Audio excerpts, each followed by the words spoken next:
Evangelio según San Juan capítulo 11. Evangelio según San Juan capítulo 11.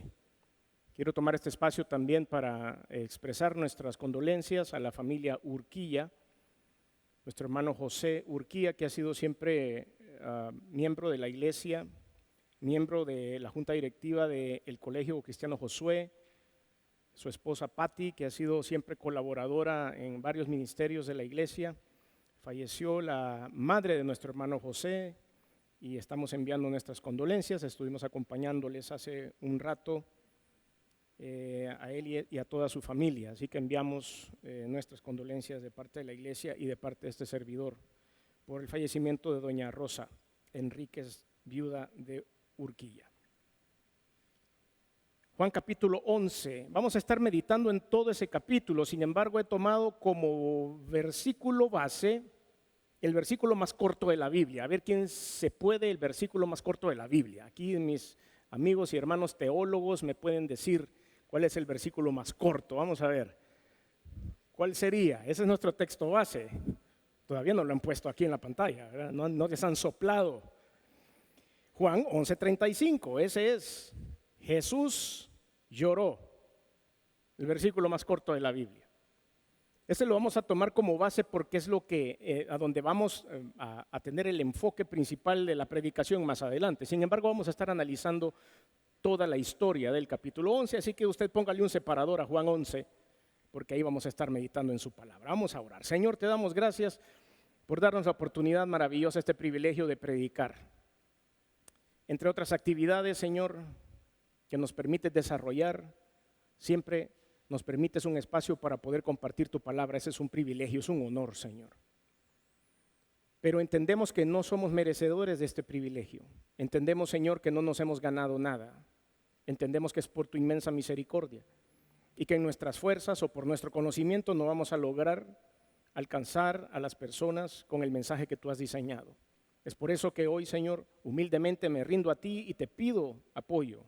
Espíritu Santo, sin ti no lo puedo hacer. Ayúdame a trasladar este mensaje de la manera correcta. El centro eres tú, Jesucristo. El Espíritu Santo es el motor, el vehículo que lleva el mensaje. Por eso necesitamos de ti, Señor. Los siguientes minutos son para ti. Usa mi voz en el nombre de Jesús. Amén. Hemos titulado este mensaje Conociendo más a Jesús a través de Lázaro. Conociendo más a Jesús a través de Lázaro. Nosotros tenemos, los cristianos, una idea muy clara de Jesús, de qué es lo que ha hecho, de qué vino a hacer, etcétera, etcétera. Pero vamos a identificar algunas características que a veces es necesario que los cristianos tengamos en cuenta. A veces se nos olvida ciertas cosas que Jesús hace y nos vamos por la vida, aún siendo cristianos, tratando de alcanzar las cosas por nuestras propias fuerzas. A mí me pasa, estoy seguro que le pasa a ustedes. Y después nos encontramos tomando decisiones sin haber consultado a Dios. Entonces tenemos que frenar a veces nuestro impulso y decir qué haría Jesús, cómo actuaría Cristo. Y eso es lo importante de aprender.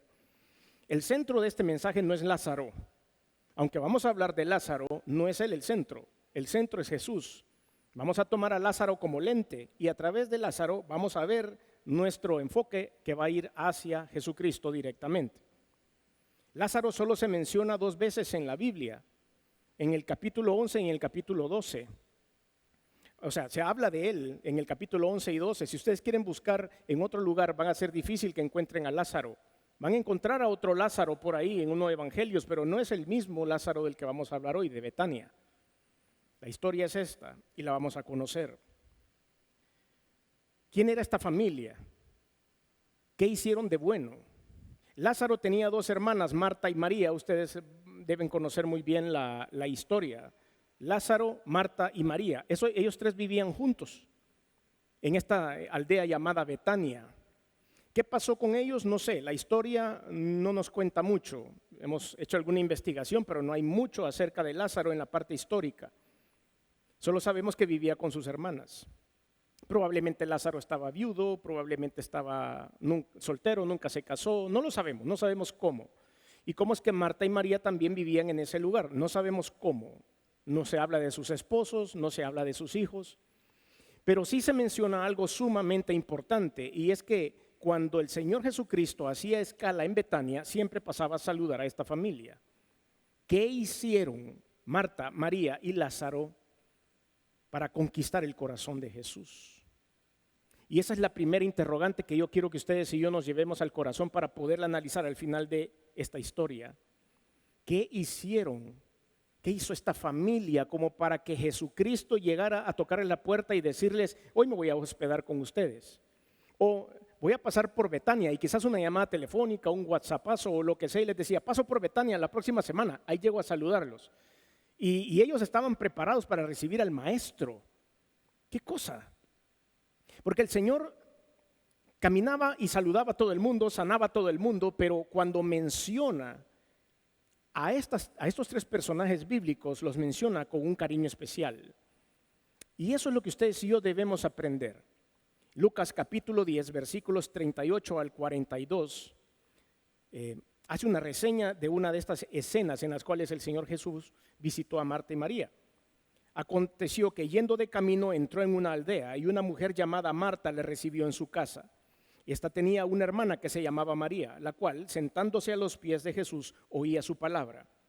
Pero Marta se preocupaba por muchos quehaceres y acercándose dijo, Señor, ¿no te da cuidado que mi hermana me deje servir sola? Dile pues que me ayude. Versículo 41, respondiendo Jesús le dijo, Marta, Marta, afanada y turbada estás con muchas cosas, pero solo una cosa es necesaria, y María ha escogido la buena parte, la cual no le será quitada. Y si nosotros analizamos el personaje de Marta, Marta era así, afanada, era la que siempre tenía el control de todo, era como la matriarca de la familia. Algunos comentaristas dicen que la casa donde vivían era la casa de Marta, no sabemos. Ahí entramos al campo especulativo, la Biblia no lo dice. Sin embargo, vivían estas dos mujeres en esta casa. Y cuando la hermana Marta estaba preparando todo y haciendo el oficio y queriendo poner la mesa y preparando los cubiertos y poniendo los vasos y poniendo todo para que el maestro comiera, María estaba sentada a los pies del maestro embebida, escuchando lo que él hablaba. Y las dos cosas al Señor le parecían simpáticas. Porque le decía, Marta, Marta, cálmate, relájate, tranquila, ¿cuál es tu afán? Deja todo eso ahí, no me hace falta tener una mesa bonita, bien puesta. Y mejor venite aquí a hacer lo que está haciendo tu hermana María. Está escuchando el mensaje que traigo a tu hogar. Y todas estas cosas iban entrando en el corazón de Dios. Un poco más adelante en Juan capítulo 12, versículos del 1 al 3, vemos cómo hay otra reunión con ellos. Y aquí, como les dije, capítulo 11 y 12 de Juan es a donde se menciona a Lázaro. 6 días antes de la Pascua, Juan capítulo 12, versículos del 1 al 3.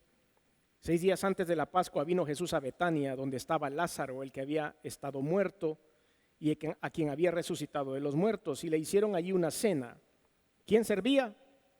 Marta servía, siempre a cargo de la logística, la mujer. Ella no perdía un detalle. Ponía las servilletas de una forma, ponía los cubiertos de otra forma, los vasos estaban transparentes, no podía haber una marcha de cloro en esos vasos, la mujer estaba metida en su rol. Lázaro era uno de los que estaban sentados a la mesa y entonces llegó María.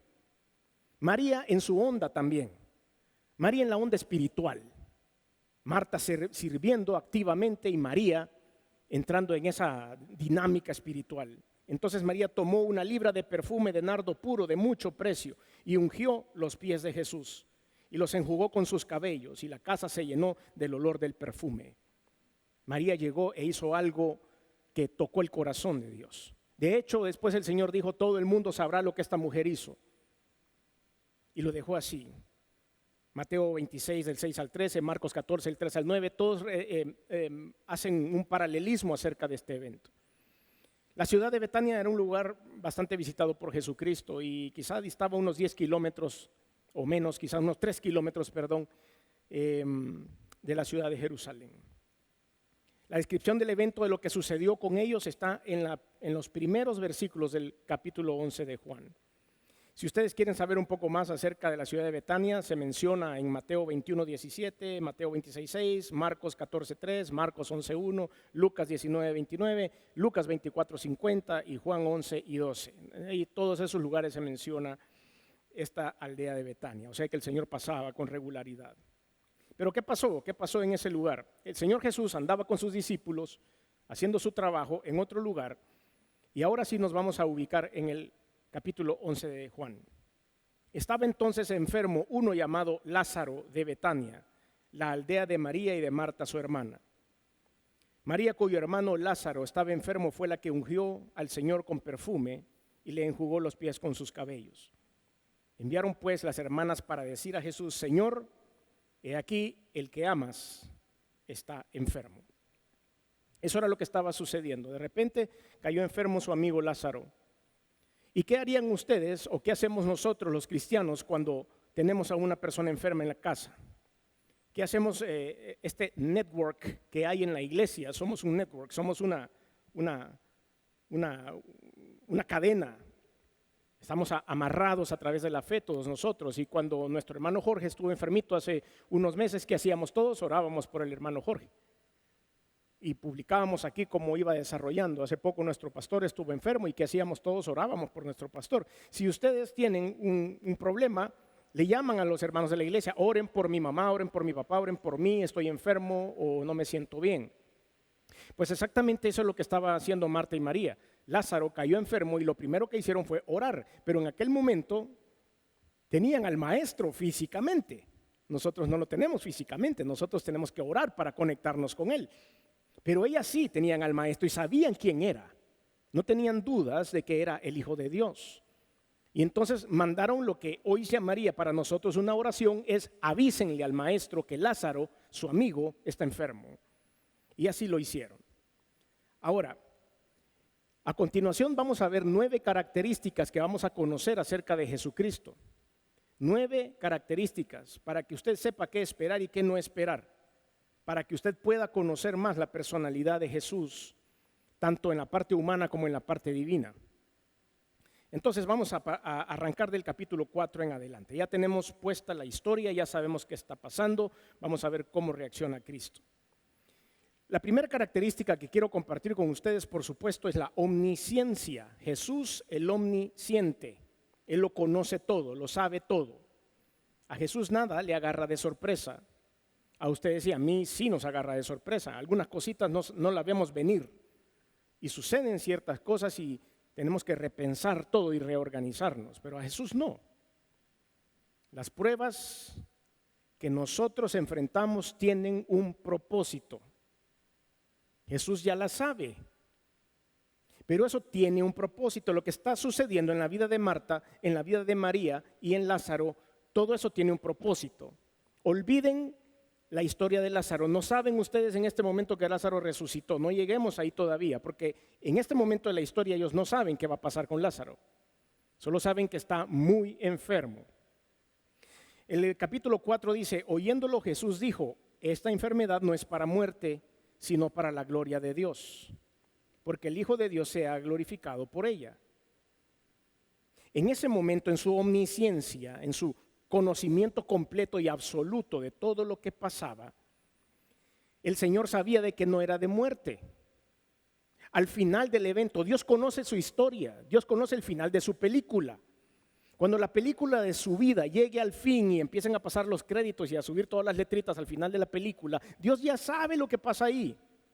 Conoce la crisis que usted está viviendo en este momento, sabe por qué es y sabe por qué se está tomando su tiempo en responder.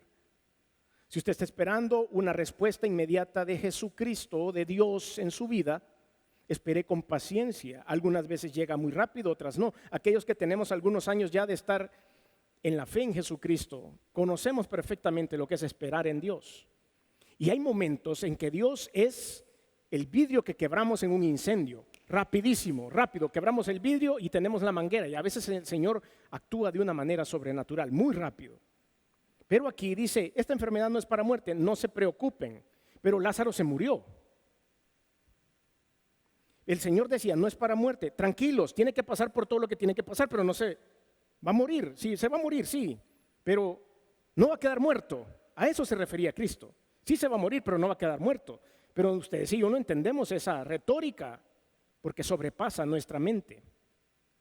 Ahora, este era Jesús el omnisciente, sabiendo que ya había arrancado el próximo evento importante de su ministerio. La segunda característica que vemos en Jesús es que es la fuente del amor. Jesucristo es la fuente del amor. Él lo inventó, Él lo creó. Y Él nos dio a los seres humanos el ejemplo más grande de amor, que fue darse a sí mismo por los pecados del mundo. Permitir que lo azotaran. Siendo Dios, dijo, bueno, yo voy a dar mi vida por el mundo, pero que sea suavecito. Que sea quizás como Enoc, que desapareció nada más. O que sea, qué sé yo, como el apóstol Pablo, que de repente fue tomado al tercer cielo. Algo que no duela, pero no. Fue doloroso para él y fue largo. Entonces Él es la fuente del amor. Aún en medio de las pruebas, Jesucristo le ama.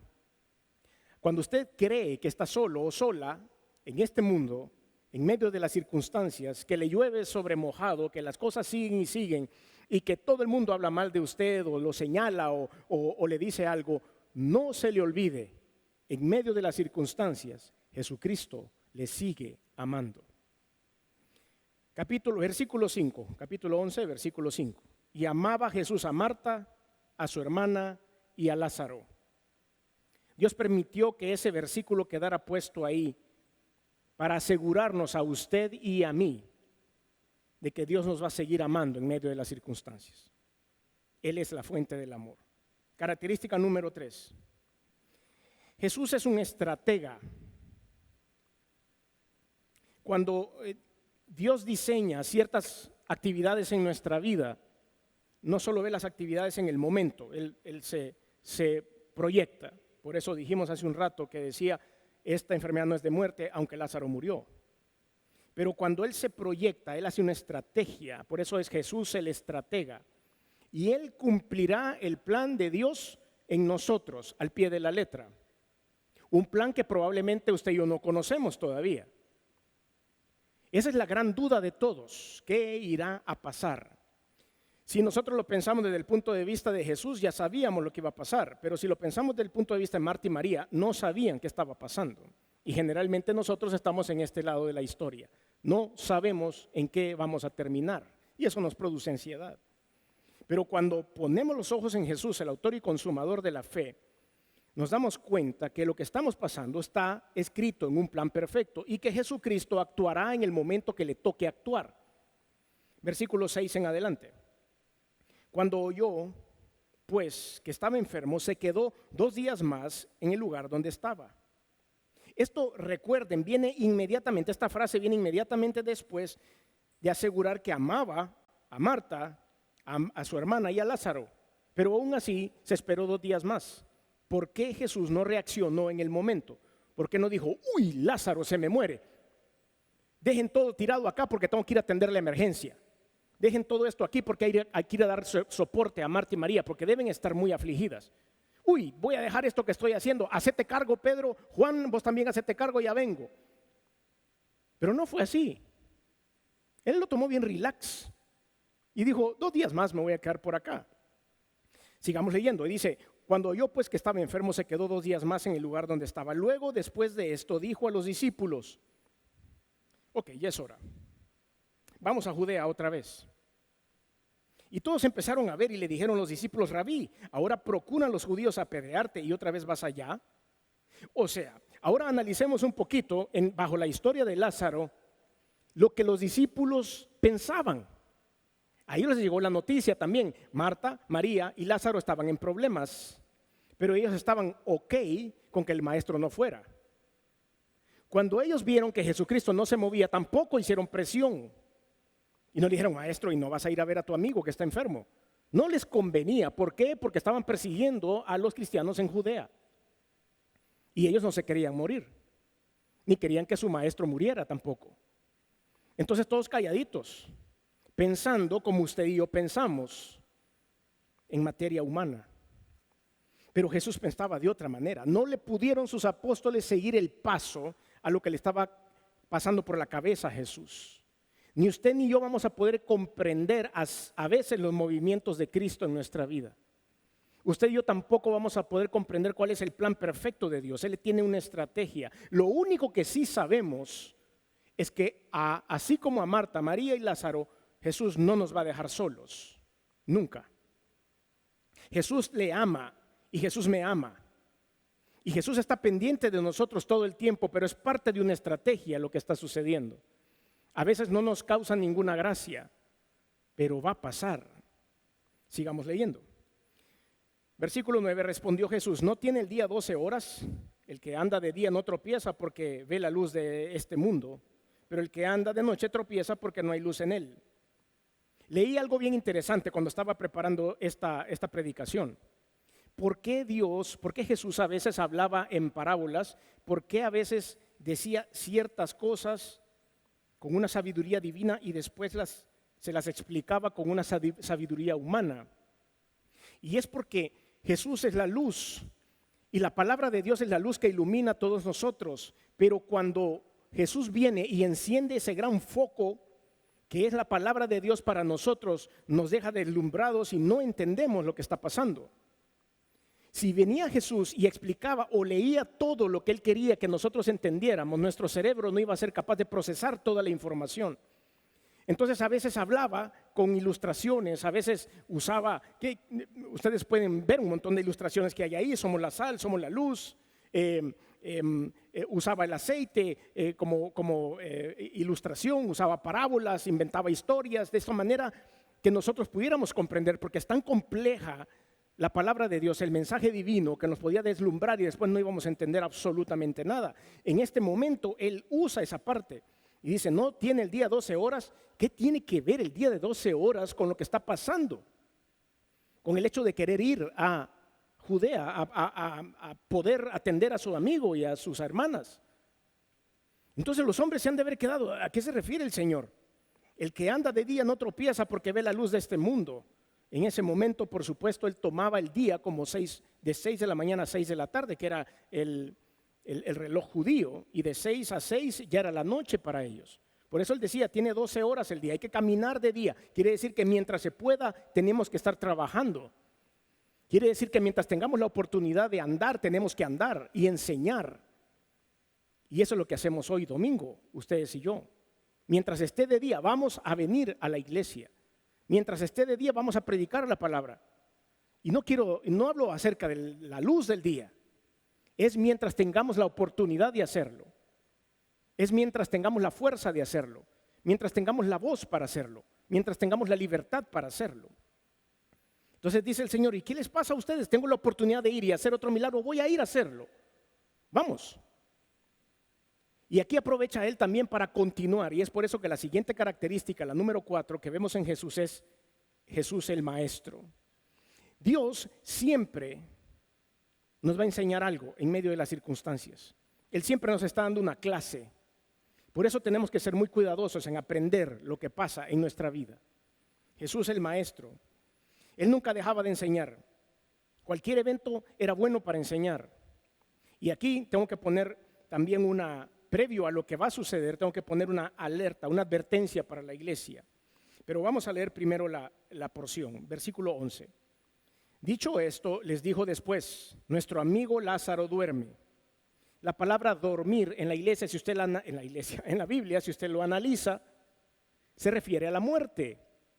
Y casi siempre hablan acerca de la muerte cuando decía duerme, pero tal vez era muy pesado decir está muerto, entonces decían: no, ya se durmió en el Señor. Y se usa mucho esto. Pero Él lo usa con esa misma ilustración y dice: nuestro amigo Lázaro duerme, mas voy a despertarle. Ya ustedes entienden qué es lo que Él quería decir. Dijeron entonces sus discípulos: Señor, si duerme sanará. No entendieron, obviamente. Si duerme sanará, ¿qué vamos a ir a hacer? ¿Cuál era el enfoque de sus discípulos? Era no ir a Judea porque los iban a matar. Tranquilo, Señor, ¿qué vas a ir a hacer allá? Ese era su enfoque. Pero Jesús está enfocado en otras cosas. ¿Cuál es nuestro enfoque? No sé, Señor, salir de mis deudas, salir de estos problemas que tengo. Ese es nuestro enfoque humano, pero el enfoque de Cristo es otro en el problema o en el desafío que estamos enfrentando. Pero Jesús, versículo 13, pero Jesús decía esto de la muerte de Lázaro y ellos pensaron que hablaba de reposar del sueño.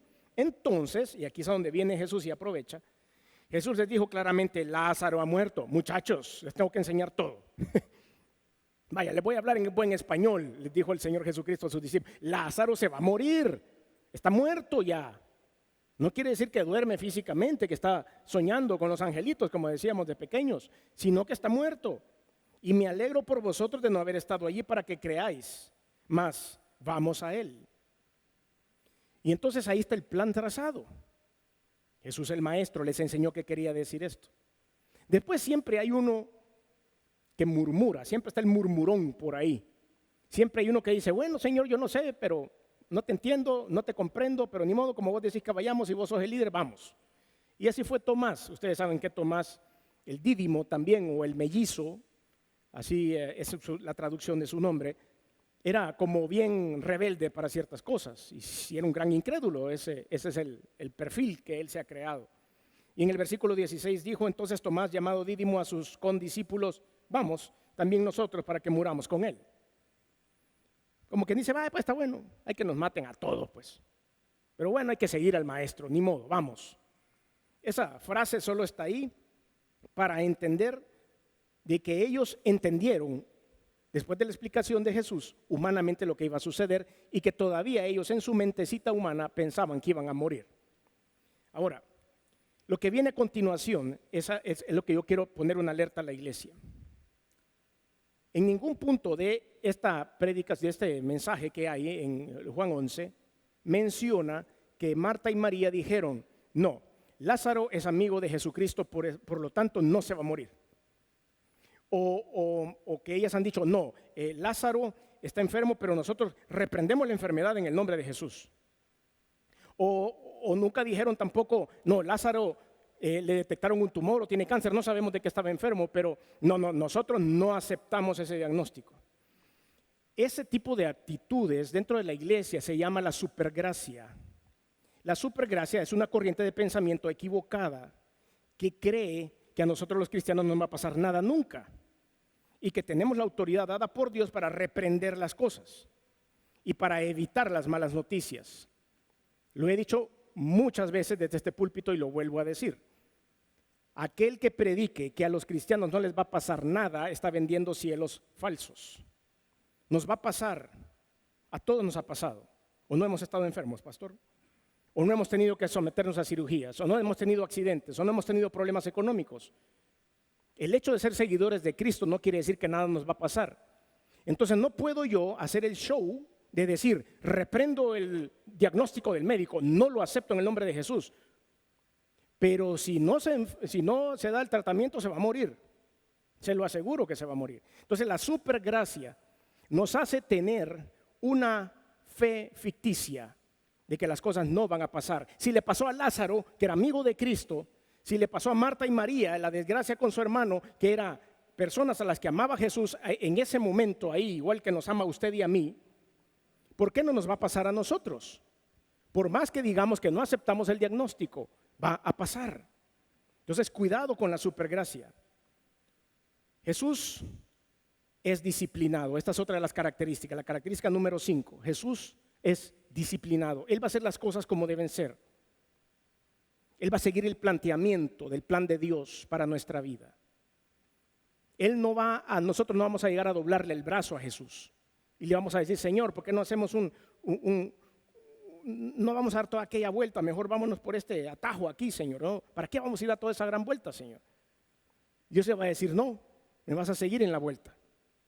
Me pongo en la lista de aquellos que les hemos pedido a Cristo. ¿Y por qué me tengo que ir por aquí, Señor? Yo me pongo en la lista. Yo soy algo acelerado. Me gusta que las cosas pasen rápido. Dios me tiene que trabajar con mi paciencia todo el tiempo.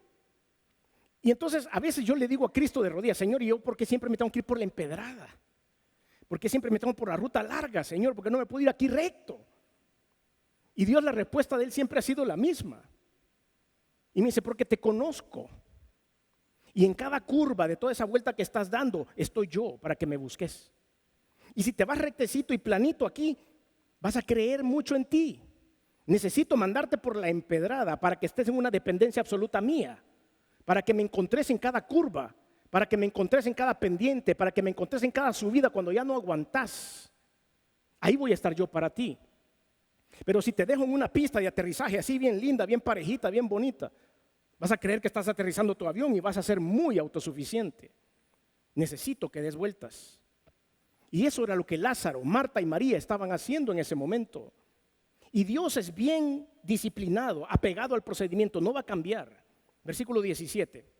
Vino pues Jesús y halló que hacía ya 4 días que Lázaro estaba en el sepulcro. Ya 4 días, o sea que, bueno, había una creencia en la cultura hebrea, creencia y cultura hebrea, eso no es cierto, nosotros no creemos en eso, porque dice la palabra de Dios, que como está escrito para los hombres, que mueran una sola vez y después de esto el juicio, así dice la Biblia. Pero la cultura hebrea de esa época creía de que cuando las personas morían, su alma se quedaba 3 días dando vueltas por toda la ciudad. Y esto era porque en algunos puntos, a veces, las personas eran enterradas, declaradas muertas y no estaban muertas. Hace poco vi un programa que hace varios siglos habían diseñado una caja para morirse, se me ha ido el nombre en este momento, un ataúd, esa es la frase. Habían diseñado un ataúd que tenía un respiradero y tenía una campanita y tenía más espacio por si el muerto resucitaba, que no estaba bien muerto. Cuando lo enterraban no se moría dentro de la caja. Entonces ellos hacían casi lo mismo y decían, no, hay que darle 3 días porque en 3 días entonces ya hiede, quiere decir que ya se murió. El Señor había, teniendo en cuenta esa cultura, había tomado 4 días para llegar, diciendo, les aseguro que está bien muerto, el muerto no va a resucitar. Vino pues Jesús y halló que hacía 4 días que Lázaro estaba en el sepulcro. Betania estaba cerca de Jerusalén como 15 estadios, 3 kilómetros más o menos. Y muchos de los judíos habían venido a Marta y María, muchos judíos habían llegado para consolarlas por su hermano. Entonces Marta, cuando oyó que Jesús venía, salió a encontrarle, pero María se quedó en casa. Y vean la interacción entre Marta y el Señor. Y Marta dijo a Jesús, Señor, si hubieses estado aquí, mi hermano no habría muerto. Esa es una verdad. Marta dijo, Señor, si hubiese estado aquí, mi hermano no habría muerto. Mas también sé que ahora todo lo que pidas a Dios te lo dará. Esa es una fe desesperada. Marta sabía con quién estaba hablando. Estaba hablando con el Maestro, con el Creador de los cielos y de la tierra. Y subliminalmente, así suavecito, debajo de agua, le dijo, ¿podés hacer algo todavía por él? Esa es una fe desesperada de una mujer que está queriendo, igual que usted y yo, de un ser humano, que está queriendo pedirle a Dios que se salte algunos procedimientos porque lo que estoy viviendo es muy doloroso. Número 6, la característica número 6, Jesús es omnipotente y es omnisciente. Versículo 23. En el versículo 23 nosotros encontramos estas 2 características, la omnipotencia y la omnisciencia. Omnipotencia quiere decir todopoderoso, omnisciente quiere decir que lo sabe todo. Versículo 23 es muy corto y dice, Jesús le contestó a esta mujer, tu hermano resucitará. Otra vez, Jesús tira una frase que revuelve el cerebro de las personas. ¿Qué quiere decir eso? Señor, humanamente no es posible. Los seres humanos después de 4 días no resucitan, ya huelen feo. ¿A qué te referís? Entonces, en su omnipotencia y en su omnisciencia, Él estaba declarando lo que iba a pasar, pero nadie entendía todavía. Usted no entiende lo que está pasando en su vida. Usted no entiende los desafíos que está enfrentando. Y hay unos que todavía no sabe que va a enfrentar. Pero cuando los enfrente, acuérdese de esta predicación. ¿Qué es lo que viene? Número 7. Jesús es el único camino a la salvación. Esa es otra de sus características. De su omnipotencia, de su omnisciencia, pero también es el único camino al Padre. Versículo 24. Marta le dijo, siguiendo la comunicación que hay entre ellos dos. Marta le dijo, yo sé que resucitará en la resurrección en el día postrero. Conozco la doctrina, Señor. He sido teóloga, he servido al lado tuyo. Sea lo que te refieres cuando dices resurrección. En la parte humana no funciona porque nadie resucita, pero en la parte espiritual sí, vamos a estar contigo, Señor, en la eternidad. Eso sí lo entiendo. Y Jesús interrumpe en ese momento, así como lo puede interrumpir a usted y a mí. Jesús le dijo, yo soy la resurrección y la vida. El que cree en mí, aunque esté muerto, vivirá. Pudiera hablar otra 1.5 horas solo con este versículo, pero ya no tengo tiempo, ya me está viendo mal el pastor para que me apure para la Santa Cena. Pero pudiera hablar otra hora solo con esto. Yo soy la resurrección y la vida, el que cree en mí, que esté muerto vivirá. Eso es trascendental. Dios está poniendo sobre la mesa lo que nos va a pasar a ustedes. A mí está lleno de doctrina esa frase que dijo Jesús. Versículo 26, y todo aquel que vive y cree en mí no morirá eternamente. Solo a través de la fe en Jesucristo obtenemos la salvación eterna. A eso es lo que Él se refiere, salvación eterna en Jesucristo. Solo Él. Por eso quedamos los pasos de fe. Por eso es que oramos, levantamos nuestra mano, abrimos nuestro corazón a Cristo, porque Él es el único camino hacia la eternidad. ¿Crees esto?, le dijo. ¿Crees esto?, le digo yo a la iglesia. ¿Creen ustedes esto? ¿Creen ustedes lo que nos están oyendo a través de redes sociales y medios de comunicación? ¿Creen en esto? ¿Creen que Jesucristo es el único camino a la salvación eterna? A la salvación de nuestras almas, para estar eternamente con el Señor. Le dijo, sí, Señor, yo he creído que tú eres el Cristo, el Hijo de Dios que has venido al mundo. Una confesión simple, sencilla. No hay mucha teología en esto. Sí, yo he creído que tú eres el Cristo, el Hijo de Dios que ha venido al mundo. Eso es lo único que necesita Dios de usted. Fe en lo que Él hizo por nosotros. Jesús también es emotivo. Jesús es emotivo. Número 8. Aunque Jesucristo es Dios, en este momento de la historia está esa parte, esa unión hipostática, 100% hombre, 100% Dios. Tenía algunas características de hombre, le dolía, tenía hambre, le dolían los azotes, se sentía triste, etcétera, etcétera. Y también estaba la parte de la deidad de Cristo y los milagros que hacía. Pero en su parte humana Jesús era emotivo, aún siendo Dios, mostró esa parte humana. Y dice aquí, habiendo dicho, versículo 28, habiendo dicho esto, fue y llamó a María, su hermana, diciéndole en secreto, el maestro está aquí y te llama. Fue Marta a llamar a su otra hermana, María. Recuerdan, María era la espiritual. Ella cuando lo oyó se levantó deprisa y vino a él. Jesús todavía no había entrado en la aldea, sino que estaba en el lugar donde Marta le había encontrado. Entonces los judíos que estaban en casa con ella y la consolaron, cuando vieron que María se había levantado deprisa y había salido, le siguieron diciendo, va al sepulcro a llorar allí. María, cuando llegó a donde estaba Jesús, al verle, se postró a sus pies diciéndole, vean esta frase que le dijo María sin haber estado en la conversación previa de su hermana. Señor, si hubieses estado aquí, no habría muerto mi hermano. La misma frase que dijo Marta, exactamente igual, porque ellas conocían, sabían lo que estaban diciendo. Jesús entonces, al verla llorando y a los judíos que le acompañaban también llorando, se estremeció en espíritu y se conmovió.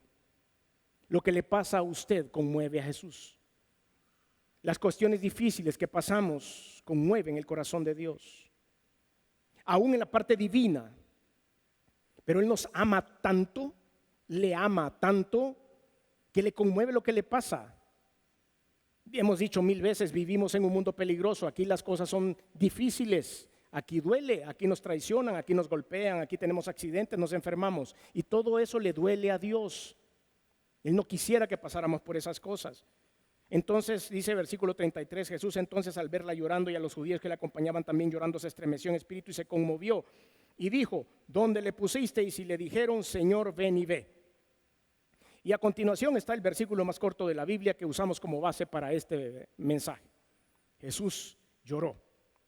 ¿Por quién lloró? Vamos a dar un premio si me adivinan por quién lloró o si analizan lo suficiente.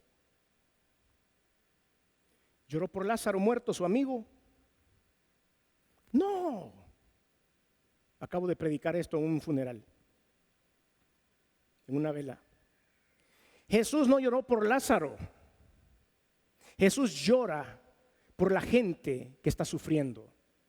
Lázaro no siente nada, Lázaro está muerto. Y dentro de unos minutos el Señor Jesucristo lo va a resucitar. ¿Por qué llorar por él? El Señor Jesús estaba llorando por Marta, por María y por todos los judíos que estaban sufriendo por la muerte de Lázaro. Por eso llora Jesús. Por eso se siente emotivo. Porque Jesús le ama. Cuando usted tiene una pérdida, cuando usted le está pasando algo, cuando usted está diciendo, Señor, yo necesito porque estoy quebrantado por dentro. Jesús llora, pero no llora por el muerto, no llora por la deuda, no llora porque le quitaron su casa. Llora por usted. Se conmueve por usted. Y cuando fuimos a este velatorio a orar por las personas que habían perdido a su ser querido, yo estoy seguro que Jesús estaba conmovido, pero no por la señora que había fallecido, sino por la gente que estaba ahí adolorida. Lo mismo pasa aquí. Jesús llora, pero llora por el pueblo que pasa sufrimiento. Y eso es lo que tenemos que aplicar. Dijeron entonces los judíos: mirad cómo le amaba. No, están equivocados los judíos. Mirad cómo ama al pueblo, mirad cómo ama a Marta y María, mirad cómo ama al que pasa sufrimiento. Y algunos de ellos dijeron: ¿no podía este que abrió los ojos al ciego haber hecho también de Lázaro que no muriera? Y número 9, Jesús es Dios.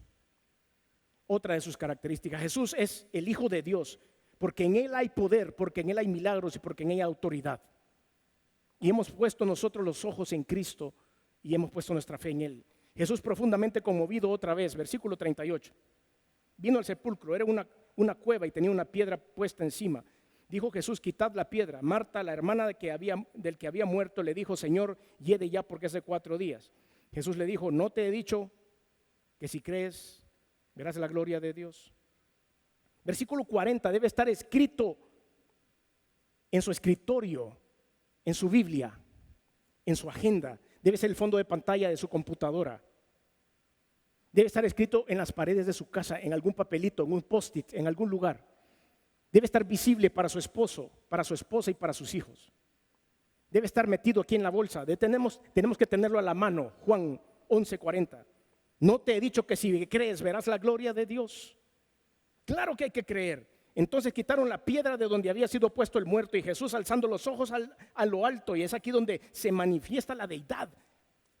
Jesús, alzando los ojos al alto, dijo: Padre, gracias te doy por haberme oído. Esa es la oración verbalizada que todo el mundo oyó. Señor, gracias por haberme oído. Pero después hay una conversación privada entre Jesucristo y el Creador y Dios Padre, y dice: yo sabía que siempre me oyes, pero lo dije por causa de la multitud que está alrededor, para que crean que tú me has enviado, Señor, ¿ok? Está entre tú y yo. Ahí se ve una complicidad en su deidad. Jesús Dios, Jesús el Hijo de Dios, enviado. Delante de todos dijo: Señor, gracias por haberme escuchado, por lo que te voy a pedir.